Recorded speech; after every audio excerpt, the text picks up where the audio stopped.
sent you 2 others there, J-Dubs, and I'll send you the next one.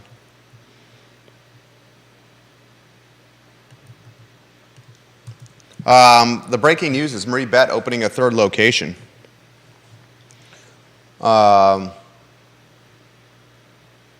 This is pretty, I think they're going to crush it there at the old Anna spot. J-Dubs just sent you the 3rd one as well, and the final 2. We're going to have the headlines up here very shortly. We'll talk Marie Bett. Viewers and listeners, give the show a like and a share anywhere you are watching. We are leading with breaking news, which you're seeing here on the I Love CVille Network first. I want to talk Fry Springs neighborhood.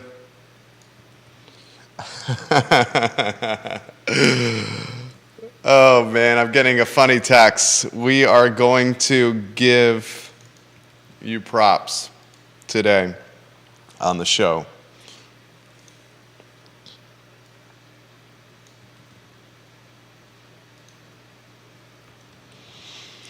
Give me a thumbs up when that when the headlines are in, J-Dubs. Thank you very much for your hard work. Bill McChesney, welcome to the program. My phone is blowing up right now. My phone is blowing up right now. I love it. It's a good problem to have when your phone blows up to this magnitude on a frequent basis. Headlines are in, J-Dubs? Excellent work, Judah. I want to chitter-chatter with you about walkability in neighborhoods here. We'll just have a nice, friendly discussion. Probably a little too early for a top-shelf bourbon scotch pour, would you say? Never too early. Never too early, Judah says. We'll stick with the coffee. We'll stick with the coffee here. Give it a like, give it a share anywhere you are watching. We're going to rock and roll here in a matter of moments. What do you make of the Fry Springs Marie Bett news, Judah? Just give us a little tease before we go live. I think it's great. I'm happy for their family and for their business. It's great to hear they're doing well, and certainly well enough to expand. Well said. Well said. All right, let's rock and roll when you're ready there, J-Dubs.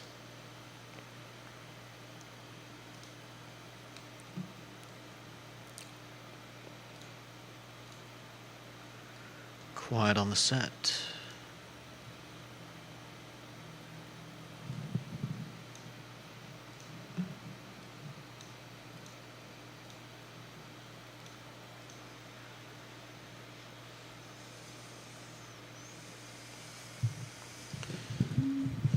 Good Wednesday afternoon, guys. I'm Jerry Miller. It's the I Love CVille show. Thank you kindly for joining us. We are live in the Macklin building on Market Street.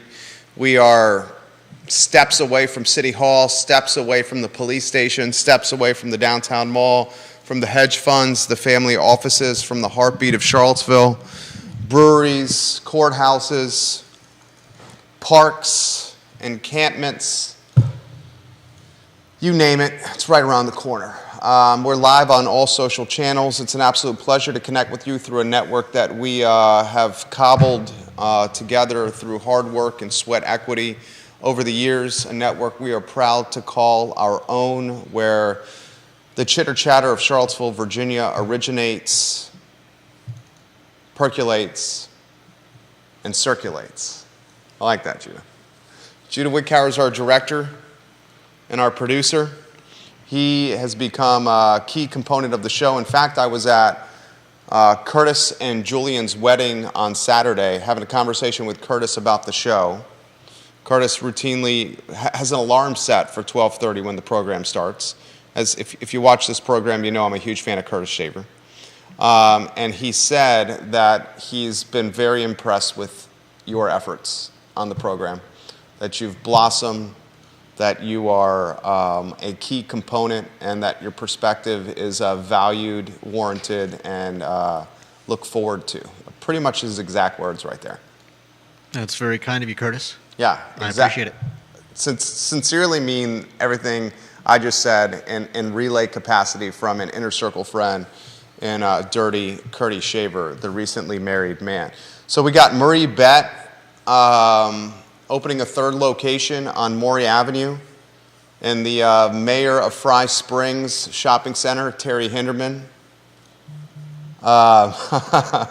Third location, I think, is going to absolutely crush it, Judah. I want to talk about that on this program here.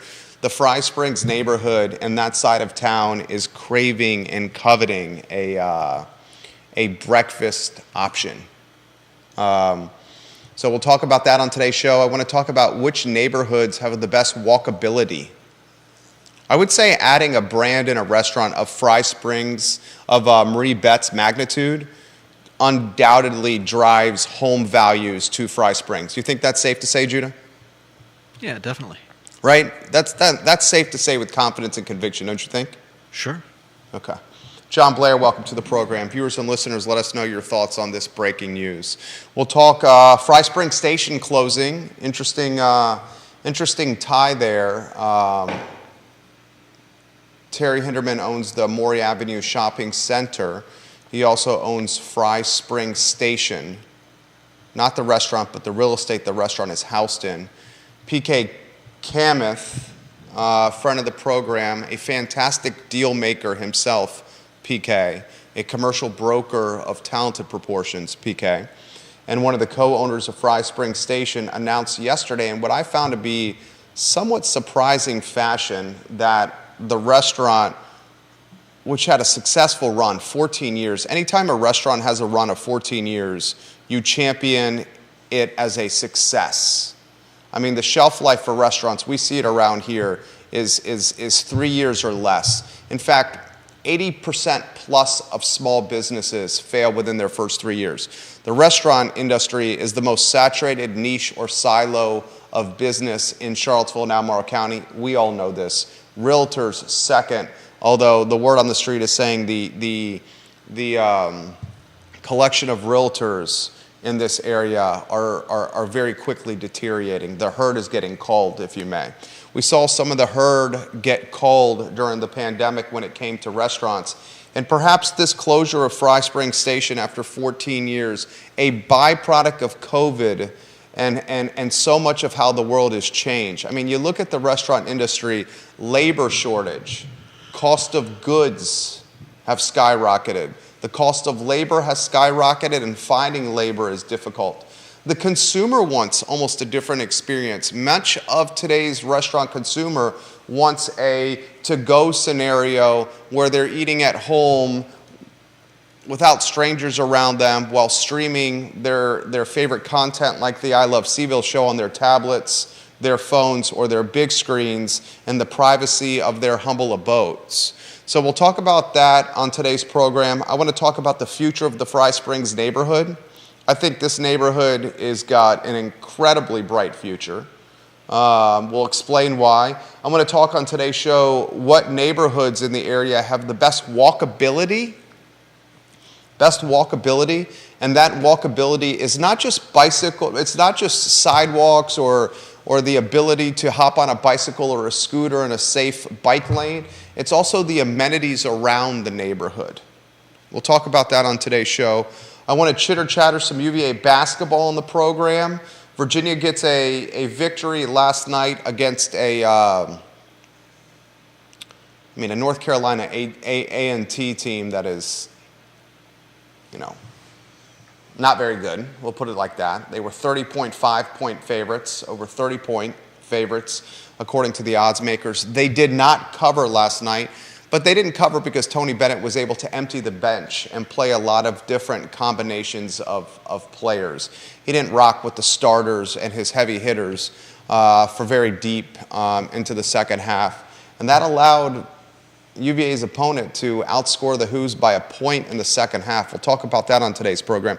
We broke the news on today's show about Northrop Grumman investing $200 million into Waynesboro. That news went viral on ilovecville.com. ilovecville.com, the metrics for the website are through the roof. They are absolutely sizzling, ilovecville.com. 300 plus jobs created with this $200 million plus investment by Northrop Grumman. And it was very important to emphasize that the governor's cabinet and those who spoke about this, Judah, emphasized the high-paying nature of these jobs. The high-paying nature of these jobs. They went out of their way when announcing this news to the I Love CVille network to emphasize high-paying jobs. That's what Secretary of Commerce and Trade Karen Merrick told us. I want to get your take on the program about all this news, including the planning commissioners of Charlottesville. Are we surprised by this, Judah? The planning commissioners of Charlottesville last night in their planning commission meeting went loud and vocal about the Ivy Road 10-story, 130-foot tall building with 242 apartments at the site of a bank, Truist Bank. We broke that news on ilovecville.com about the University of Virginia opposing that project with a letter to City Council and the Planning Commission.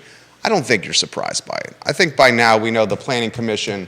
How would you characterize a group of appointed officials that Deep Throat, this is a good question for you. Bill McChesney, this is a good question for you.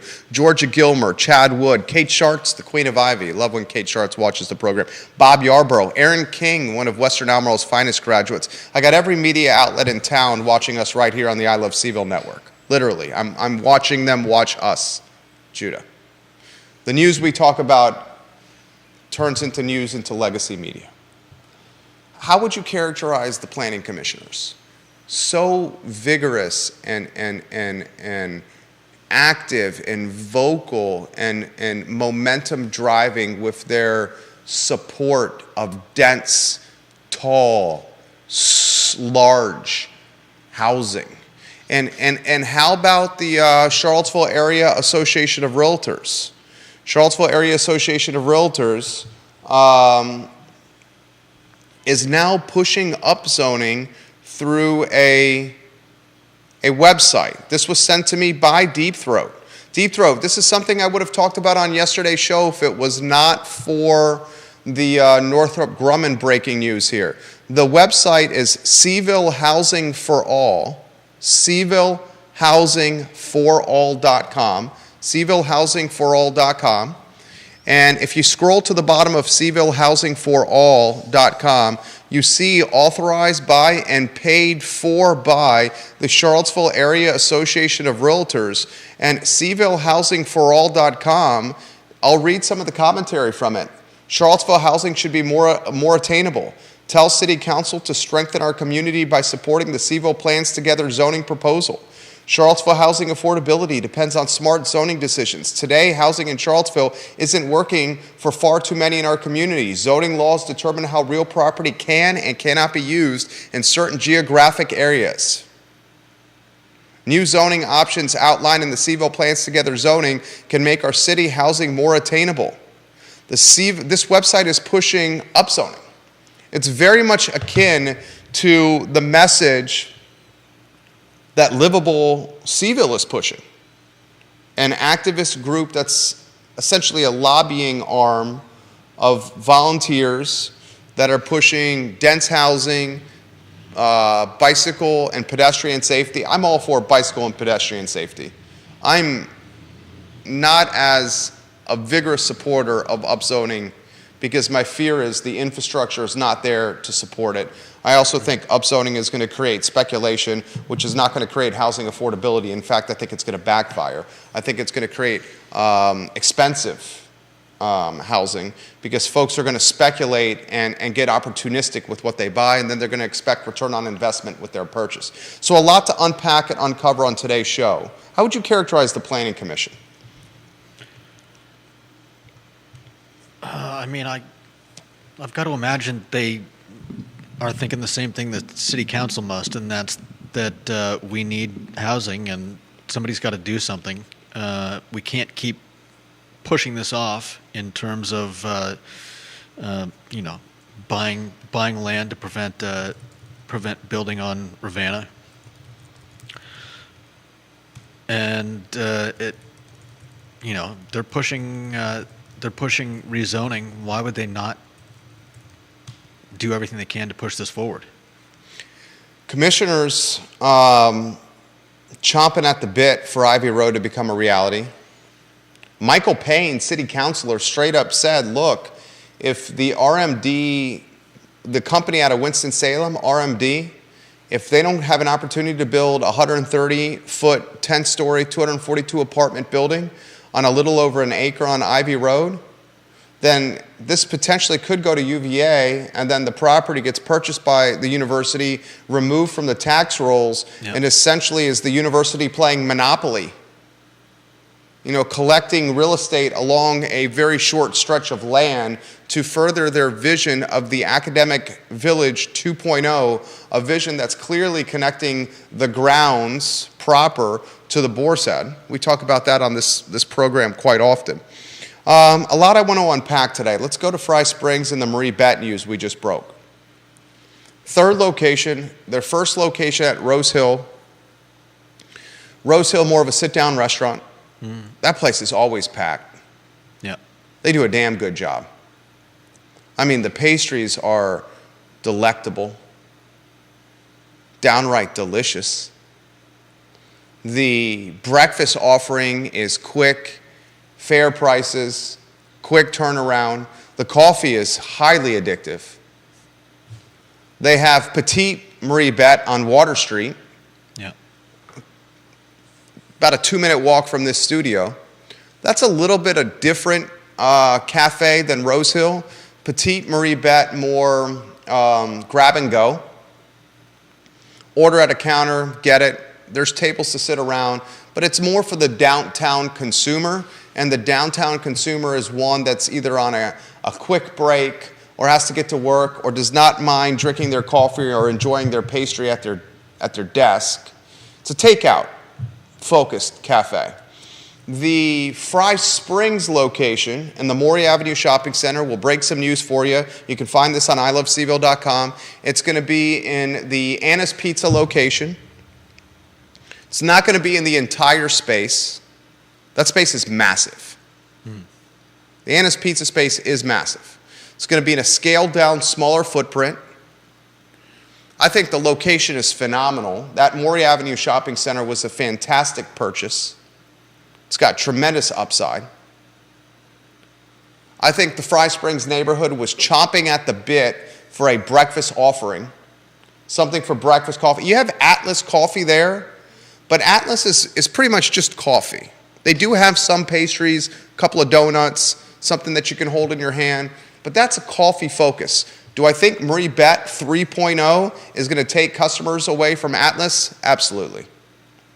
Atlas is seeing this news right now and wondering how much of the customer base is going to be impacted by Marie Bett 3.0 opening. I think the focus of this location is going to be somewhat of a hybrid Rose Hill Drive and Water Street with their third iteration. Here's why I'm saying it. Parking is not plentiful at the Maury Avenue Shopping Center. Right. So I think they're going to focus on attracting foot traffic. Hundreds of houses there. Yeah. Hundreds of houses. You got Stribling Avenue, Cleveland Avenue, all down JPA, all around the Fry Springs Beach Club. This is right around the corner from Redfields, a neighborhood I know extremely well. Yep. A lot of people I'm not saying Redfield's within walking distance, but a short little jaunt. The Fry Springs neighborhood undoubtedly in walking distance. Yeah. They're going to attract or try to attract bicycle and pedestrian-based customers, and also students and those tied to the Fontaine Research Park that are coming in from a grab-and-go setting. Right. I don't think you're going to see 50 diners, 30 diners sitting down with their cars out front because the parking's not there for it. Do you think they do well in this spot? Yeah. Why? I mean, like you said, there's an enormous amount of people living right around there, and there's not much going on in terms of food. I mean, there are a few spots here and there, but I think that whole area is ripe for some good operations, and Marie Bet is clearly a good operation if they're if they're ready to expand. Deep Throat sends us this from a walkability standpoint. This is research from 2 years ago. The Marie Bet in Fry Springs would undoubtedly turn more of the walkability for the neighborhood to green from a coffee walk map standpoint. From 2 years ago, his research, what would you suggest? What neighborhoods had the best walkability score? Judah. Viewers and listeners, I have this information. In fact, why don't you take your guess, then go to my Twitter DMs, and then grab a screenshot of what he sent us. This is data he compiled from 2 years ago. Deep Throat, is this data compiled based on accessibility to coffee shops? The walkability scores to coffee shops and amenities of the like. Which neighborhood in the city of Charlottesville, based on research he compiled from 2 years ago, would you, after you make your guess, go to my DMs on Twitter, grab this screenshot, we'll put it on screen. What do you think is number one? So this is based on how easy it is to walk to a coffee shop? Walk to amenities like coffee shops. I mean, I probably would have said Belmont all day long, but do they still have anywhere to get coffee there? There you go. Great question. Kind of running out, right? Star Hill at a 96.54 score. A very close second, West Main at a 93.19 score. 10th and Page at 90.7. Grab that screenshot of my DMs, and if you can put it on screen, that would mean the world to me. He says Star Hill is the winner. As you can see, though, it is the sensitive areas that have the best walkability. The city is pushing the gas pedal and brake pedal at the same time. If the city wants more units in walkable areas, they should be in the sensitive areas. Sensitive areas, he means neighborhoods that are historically on the financial margin or have been marginalized from a race standpoint. One of the reasons Phase 3 Dairy Market was stalled was because of its proximity to 10th and Page, for example. Let me know when that's on screen, if you could, J-Dubs. He also says he would characterize the planning commissioners as smug, progressive, and potentially getting played by the real estate development industry. I'll give you my Marie Bet take and my Fry Springs future take now.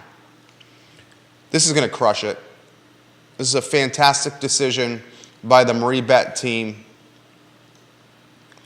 They will have a passionate neighborhood supporting their hours of operation, and they will get, as a secondary customer base, University of Virginia students from new dorms.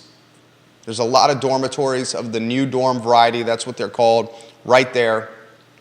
They will, as a third customer base, get the Fontaine Research Park, and it should not be underestimated its proximity to the bypass in 64, where people can kind of just get off and on real quick to get pastries to go at the beginning or at the end of the day. I think they're going to absolutely crush it, and I would not be surprised if Marie Bet 3.0 surpasses Marie Bet 2.0 from a gross revenue standpoint once it gets up and running and has a little bit of runway.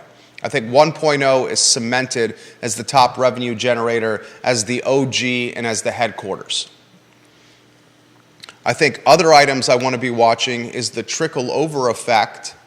I think Johnny Ornalis at Guadalajara is going to see some added business and incremental revenue at his Guadalajara as potentially more people flock to this little epicenter of commerce or epicenter of dining and drinking. I am interested by the news of Fry Springs Station announcing its surprising closing yesterday. PK Kameth, friend of the program, a fantastic deal maker, commercial broker, announced the news yesterday, and he cited an ever-changing restaurant landscape, expensive cost of goods, and just the different nature of running a restaurant from when it was started 14 years ago. That's a byproduct of the pandemic and COVID. COVID and this pandemic continue to change the world we live in, whether we know it or are willing to admit it. Labor shortage is real. The labor that is willing to work understands its value, and it's asking for more money than ever. Props to the labor for doing that. That is absolute fact. The cost of goods have escalated and skyrocketed. That's clearly what's happened. And you're starting to see a lot of small business loans, a lot of pandemic relief capital and money now coming due with monthly payments, which is squeezing small businesses significantly. Fry Springs Station, the real estate owned by Terry Hinderman, the mayor of Fry Springs. Interestingly, the Maury Avenue Shopping Center, also owned by Terry Hinderman, the mayor of Fry Springs. They are right next to each other. Whatever restaurant chooses to rent, Fry Springs Station has a fantastic footprint for success. Have you been in that remodeled gas station? It is sexy.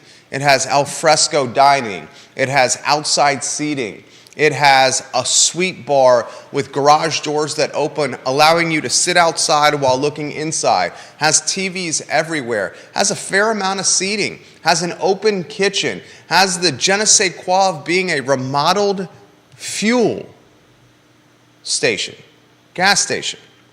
The only potential hiccup, if you may, is the parking. It's the parking. Folks will have to solve that riddle, the parking, at this spot. You can park on Jefferson Park Avenue. I do it all the time. My wife does it all the time when we go and visit these restaurants. We have no problem finding it.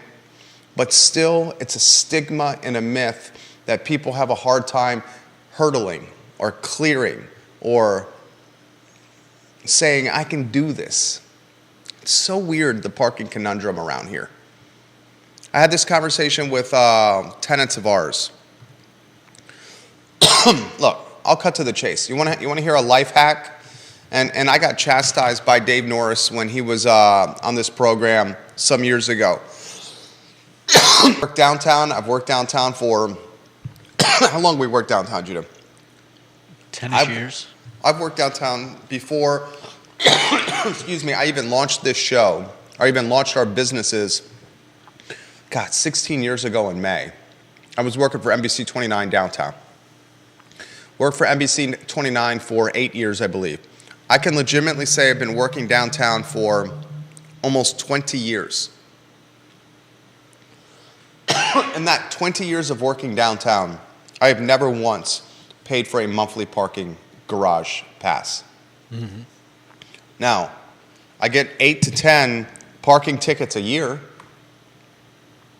Those parking tickets, $20 a pop. $160 to $200 in parking tickets a year. That's called the cost of doing business. A monthly parking pass is $130 a month. Mm-hmm. Do the math, ladies and gentlemen. 8 to 10 parking tickets, $160 to $200. A monthly parking pass, $130 a month. You do the math.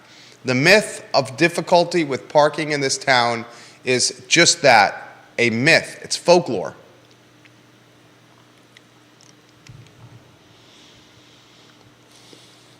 Any Fry Springs Station, put you on a two-shot. Any Fry Springs Station commentary you want to offer? Have you ever been to that restaurant, J-Dubs? Yeah, I've been there.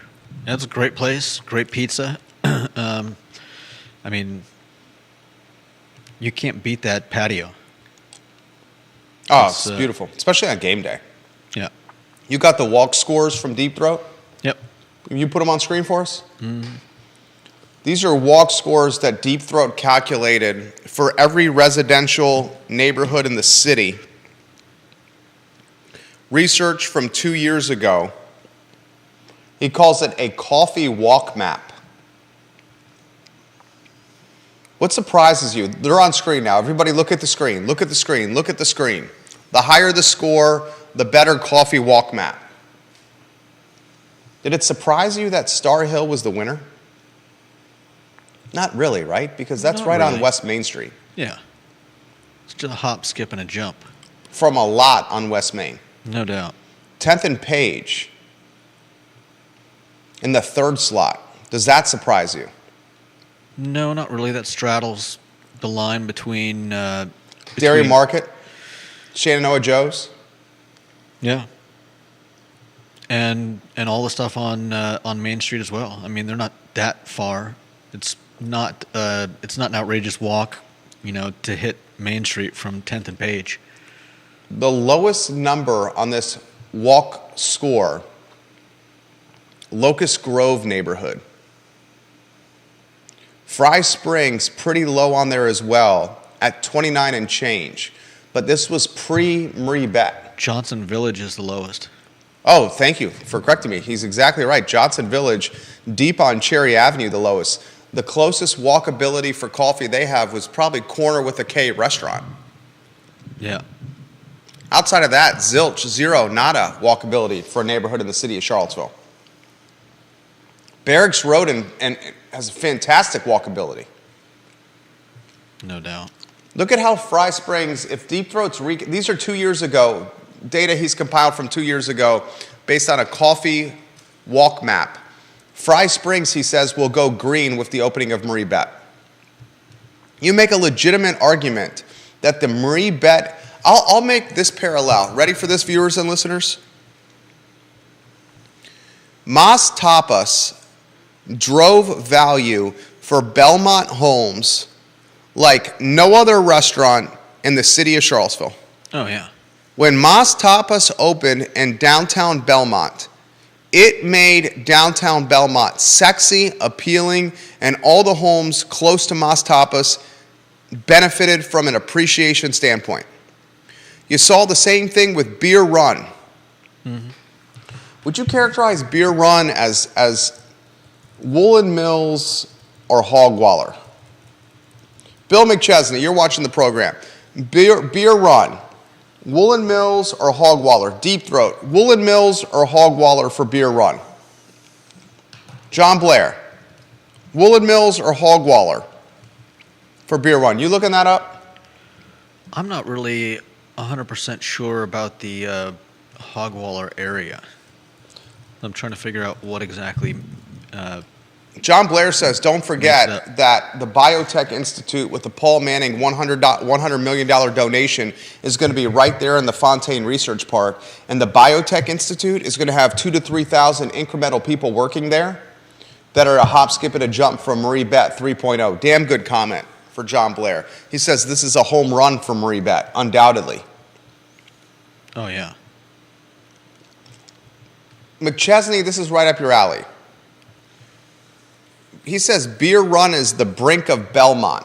You buy that? Yeah, it is. You're saying it's still Belmont? I mean, it looks like it's right on the corner of the Woolen Mills area, and Belmont's basically right next door. I'd say it's. All right, so we'll call it Belmont. We'll call it Belmont Woolen Mills. Mas Tapas did for one neighborhood what no other restaurant has done in the city. Beer Run did to that Belmont Woolen Mills area what second to only Mas Tapas has done. Can we make a legitimate argument with confidence and conviction that Marie Bet 3.0 will do to Fry Springs what Mas Tapas did to Belmont, what Beer Run did to Woolen Mills and to the Belmont peripheral? Or do you make the argument, look, Jer, Mas Tapas was the first one there.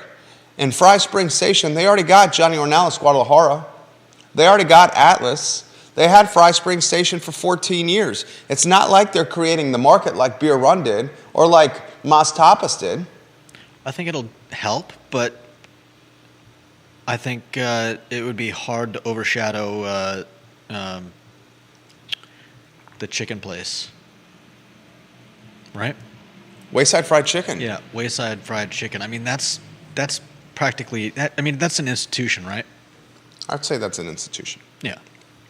I'd say that's an institution. He's got another map for us there. Deep Throat does. If you put that on screen, let me know when that's on screen and I'll offer some play-by-play of the map. Bill McChesney says that's East Belmont, where Beer Run is located. East Belmont. Wow. We got directional monikers in Belmont now. I like it, Bill McChesney. I like it a lot. Let me know when that map's on screen. I'll relay it live on air for those that are listening on iTunes, Spotify, Apple Podcasts, live streaming in their vehicles across America to the I Love Seville show. I'll highlight some of the viewers and listeners watching our Fine and Fair talk show now. Holly Foster and Henrico, Dr. John Shabe of Pro Renata, Rob Neal, Go Dukes, huge JMU fan, Heather Walker in Johnson Village, SHB, Que Pasa Chica, Holly Foster, Que Pasa Chica, KTP, Que Pasa, Michael Guthrie, Johnny Ornalis is watching, Kristen Smith in Keswick, Marquise Johnson. Marquise, we'd like to do a little back and forth banner. My friend, I do appreciate your commentary on the show. Let us know your thoughts. Jehu Martin, Woody Fincham, Mr. DL, Lauren in Keswick, Kyle Miller, Carol Thorpe, Ray Cadell, Dr. Wolf, Curtis Shaver. How are you, my friend? How's married life? How are things going with your beautiful bride? Have anything changed from dating to engagement to married life? Your wedding was fantastic. Dean Russell, welcome to the program. Nikki Chambliss, Julian Shaver, hello. Trip Stewart, the real estate investor. Welcome to the broadcast. You got that map on screen? I've got it ready to go. Put it on screen there, J-Dubs. This is a map that Deep Throat put together. He says, below is our map of the results. Green zones are within 750 meters of one of the coffee shops on our list. Yellow zones are between 750 meters and 1.25 kilometers. Red zones are further than 1.25 kilometers. Our software measures the nearest point of a parcel to each coffee store, so some large parcels like parks may all show one color, even though not all of the parcels within the specific range. Here's the local commentary. Most of the city of Charlottesville is within 750 meters of a coffee shop. Greenbrier appears to be the Sahara of Seville coffee deserts. It is also useful to look at the cumulative density function of distance to coffee shop by parcel. You can see that there are very few parcels beyond 1.5 kilometers, and 1.5 kilometers is not exactly a comfortable walking distance, but is certainly quite feasible on a bike or scooter. Man's a genius. It's like he graduated from high school early, and it's like he graduated from Harvard early, and it's like he crushed it in the macro finance world, and it's like he crushed it with negotiating with foreign governments all over the world and deploying venture capital all over the globe. And here in Central Virginia, Deep Throat, you're a gentleman and you're a scholar, and I can't wait to play backgammon with you, my friend. Greenbrier, the Sahara of Charlottesville coffee deserts. Judah Wickower. Yep. Greenbrier, a Tony neighborhood of 2 Charlottesville city councilors. But you didn't know that. No. Do you want to recount our bet for the viewers and listeners? Sure. Set the stage. We have a bet going. Are we on a 2-shot? Yep. What's our bet? It's a prop bet on... Ooh, a prop bet. Good use of prop bet. Short for what? Proposition. Damn good, Judah. Well done, dog. Keep going. The bet is on who will be elected the next mayor, since our current mayor, lawyer Snook, has our neighbor. Yep. How many steps are we away from Mayor Snook's office? 15. 15 steps away from Mayor Snook. 20. Okay. I believe, announced that he will not be running or his term is accepting. up. Yeah, his term is up. 2-year terms. He served back-to-back terms. So the mayor, the position of mayor, which is more pomp and circumstance, setting the agenda and being more figurehead than actual city driver. For instance, in a strong mayor government like Richmond, Mayor Stoney, that man calls the shots. Mayor Stoney just announced he's running for governor. Nice. Mayor Stoney's got a lot of upside. In a weak mayor system like Charlottesville has, the mayor is more of a pomp and circumstance, dog and pony figurehead. Yeah. But our bet, go ahead. Our bet is on who will be elected the next mayor. And Judah Wickower took? I went with Michael Payne, and Jerry went with Juan Diego Wade. You went with Major Payne, and I went with JDW. And what's the bet? The bet is a bottle of. Did we? We said bourbon. Okay, yeah. Well, we can do scotch if you want to do scotch. I don't care. Do you prefer? No, bourbon is fine. We can do whatever you want. You get to pick the juice. I don't mind bourbon. And I think we set a cap. Did we set a cap? Yeah. What was the cap? $50. $50. That'll get you a nice little. You're not going to get top shelf. Get mid shelf. Yeah. Mid shelf's still good. And we also had a little caveat. A little caveat for fairness in this somewhat democratic setting we call the Miller Organization. Yeah. No matter who wins, we don't drink from this bottle without the other. There we go. So we both win. Someone's going to win more than the other. Right. To the tune of $50. Exactly. But the loser doesn't really lose. Yes. Now, you can't be drinking out of that bottle and filling it with water like I was doing as a teenager. Did you do that as a teenager? We didn't have a whole lot of bottles of alcohol in my parents' place, and I my got the grandmother impression had so many bottles of liquor that. You didn't get in much trouble growing up, did you? Oh, I got into a lot of trouble. Yours truly in a little bit of trouble from time to time, which I think the viewers and listeners know that. I believe. What do you think the future of Fry Springs looks like?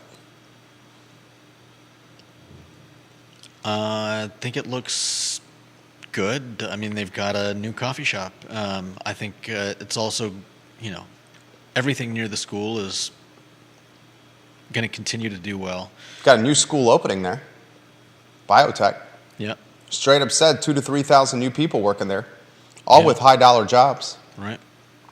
I think if you own real estate in the Fry Springs neighborhood, if you own a house or you're operating a business in the Fry Springs neighborhood, you have significant tailwinds behind you. I'd be curious if Fry Springs Station, PK, and Ben Thompson and his team, if they considered trying to push forward until the Biotech Institute opened. Now, I understand running a restaurant is a slog. It is not it is yeoman's work. But you got 2,000 to 3,000 additional people about to call Fry Springs their epicenter of employment, and they got bags of money that they're going to be earning. And they're a hop, skip, and a jump, literally and figuratively away from this restaurant. I think Hinderman and his Stadium Row LLC and his ownership of the gas station converted into a restaurant is in a significant driver's seat with this Biotech Institute opening. I mean, a huge driver's seat. I think Maury Avenue Shopping Center, the Maury Avenue Shopping Center, just giving some advice out there, it needs a name. It needs a brand. Yeah. It needs a moniker. No doubt. It's what should we call the Maury Avenue Shopping Center? The Maury Avenue Shopping Center needs a brand. JPA Place. JPA Place? I got one for you. Viewers and listeners, what do you think of this? Can I get a drum roll over there?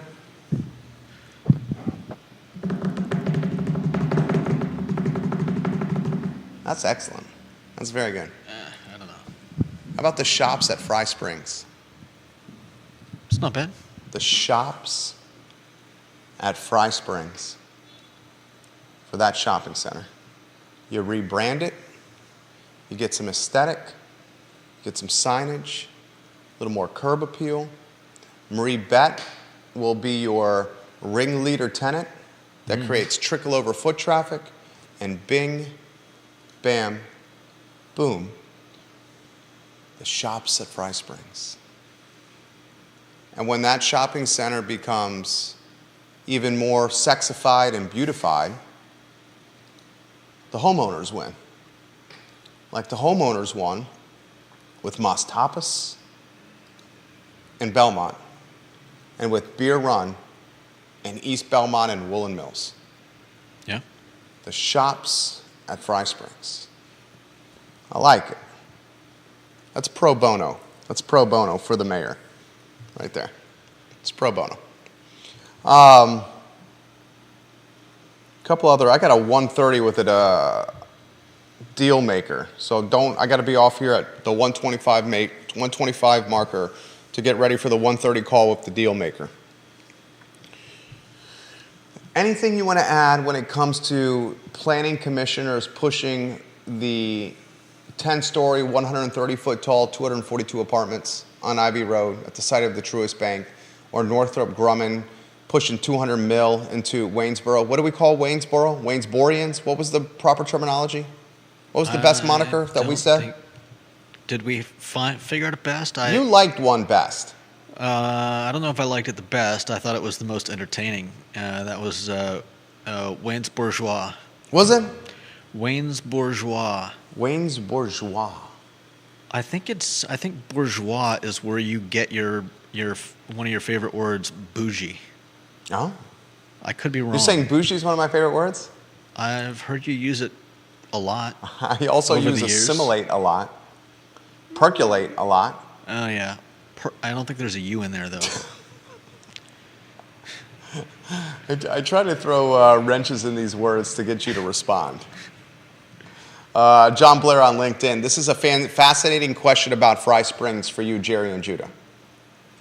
I think Marie Betta is more of a sign of gentrification of Fry Springs. Wayside Chicken and Subs, the Guadalajara are all pretty affordable and working in middle-class restaurants. My wife and I go to all three pretty often. But Marie Bette will definitely help attract those biotech people to the neighborhood. Do you believe that the average Wayside customer is the same as the average Marie Bette customer? I do not. This is an amenity 100% geared towards them. That is damn good from John Blair. John Blair, if you were here, I'd give you a flying chest bump and a pour of top shelf scotch. Age 15 years, a gift courtesy of Johnny Ornelas, the owner of Guadalajara, the owner of Mexicali on West Main Street, a restaurateur extraordinaire and someone I'm proud to call my friend. He's watching the program right now. Do you believe, Judah Wickower, that the average Wayside customer is the same as the average Marie Bette customer? And do you believe that this will yield gentrification to the Fry Springs neighborhood? Average, no. I do believe there's probably going to be quite a lot of overlap, and I don't know that. I don't think that that Marie Bette by itself is going to overly influence gentrification in the neighborhood. Some of the viewers and listeners are chiming in with my favorite words. Jamie Turner, the mayor of Gordonsville, says, Jerry's favorite word is undoubtedly. Undoubtedly, Judah. Undoubtedly. That's pretty good. I can Kevin see that. Yancey in Waynesboro says, the Fontaine Walk for the name of the shopping center. And he says, Pappy Van Winkle is what you got to have on your shelf. And when Judah loses, he's going to buy Jerry a bottle of Pappy Van Winkle. Let me write that down. Do you know the price of Pappy Van Winkle? Is it out of my range? I'm going to give you the price. Let me see if I can find it. Well, Judah, if you want to get a 12-year aged bottle of Pappy Van Winkle, a $7.50, it's going to cost you a cool $1,079. Wow. $1,079. We'll stick with the $50 threshold right there. It is damn good bourbon. I've had the pleasure of having it. Jamie Turner, that was hilarious. You legitimately made me chuckle. Does Marie Bette coming to Fry Springs yield expedited gentrification for Fry Springs? Is Marie Bette opening at the shops at Fry Springs? We're just going to call it the shops at Fry Springs. Is Marie Bette opening at the shops at Fry Springs to try to capture the 2,000 to 3,000 six-figure workers at the Paul Manning Biotech Institute, which are a quarter mile down the road? I don't think that in and of itself it will. I think having the Biotech Institute there will certainly speed things up, but I can't see people wanting to move to the area because of Marie Bett more than them working at the they'll already want to live near where they work, so that will draw them to the area. I don't know that people will necessarily want to move there specifically for Marie Bett. Just my take. I think the Paul Manning Biotech Institute drives gentrification, and Marie Bett 3.0 is trying to capture the market before the market becomes the market. Yeah, that makes sense. The Paul Manning Biotech Institute, UVA has already said 2,000 to 3,000 new people new to the area. Judah makes a damn good point. They're going to want to live close to where they work, especially something like the city where it's got walkability. The JPA stretch where you go to Fry Springs Beach Club, you know that stretch of JPA? That's JPA extended. Cuts off. Yeah, that L. Yeah. That's got beautiful homes. Yeah, definitely. With large lots. Yeah. Down Stribling Avenue, beautiful homes.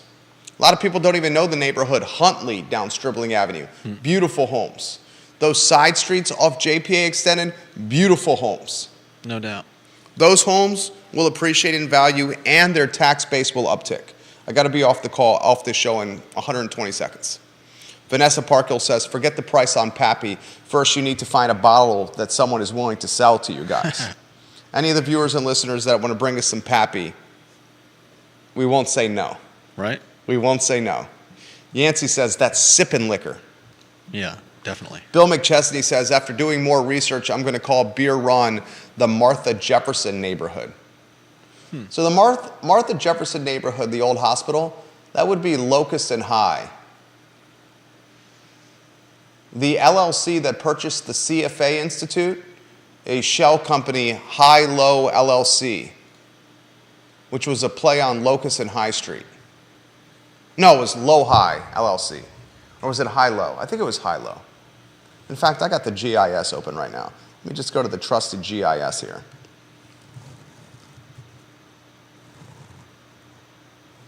High, maybe it was Low High. It was Low High. Low High LLC. Low High LLC, going to ownership history, $21,900,000 in July of 2023 this year for the CFA Institute. Low High LLC purchasing 915 East High Street. You take the address, 915 East High Street, you put it into Google, you can click a little images, and bing, bam, boom, there she is. Good work done right there by Tallheimer on Low High. Kevin Yancey says, what age do you want? Wow. Beggars are not choosers, Kevin Yancey. Definitely not. Beggars are not choosers. If you want to give us some Pappy, beggars are not choosers. I'm going to respond to him. 30 seconds closing thoughts here so I can prep for my 1:30. Well, I think it's a sad day finding out that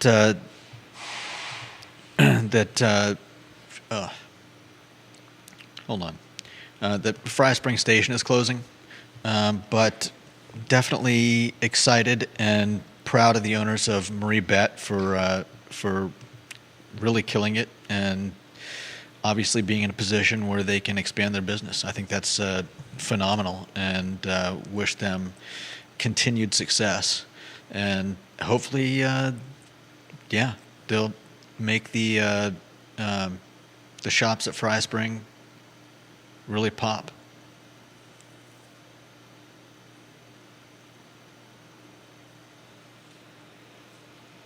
I like it.